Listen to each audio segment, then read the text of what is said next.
I send my warmest greetings and congratulations to the Bureau of Internal Revenue as you lead this year's National Tax Campaign Kickoff. Ang inyong tema, mahusay na serbisyo, katumbas ng buwis mo, ay malinaw na paalala ng pangako ng ating administrasyon sa pagpapaigting ng reforma at pag-aayos ng mga polisiya tungo sa hinahangad nating bagong Pilipinas para sa bawat Pilipino.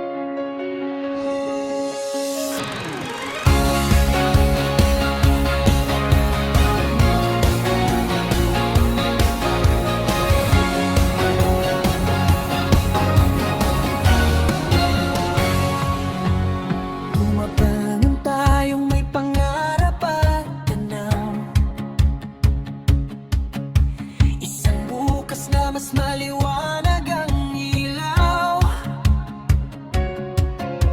matibay na pundasyon ang ating binubuo. Sa bawat ambag, pag-asa'y tumutubo. It is both our pride and honor to be chosen to be the host for the inaugural Mindanao Cluster Tax Campaign Kick-Off Program. More than a ceremonial opening, this gathering reaffirms our shared responsibility of ensuring that every peso collected translates into tangible benefits for our people and our community. Through this campaign, we reinforce the vital connection between tax compliance and nation building. Sama-sama tayong magtatayo, sama-sama sa pag-asenso, sa tapat na gawa at wastong landas, liwanag ang bukas na ating winawakas. Anchored on the theme, mahusay na serbisyo, katumbas ng buwis mo, we are reminded that taxes entrusted to the government must always be met with quality service, integrity, and accountability.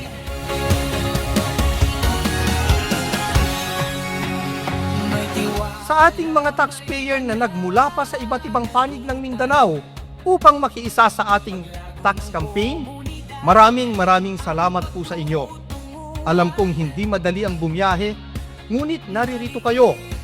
Your presence today is a clear expression of unity and shared commitment, not only to compliance, but to bringing in revenues for nation building.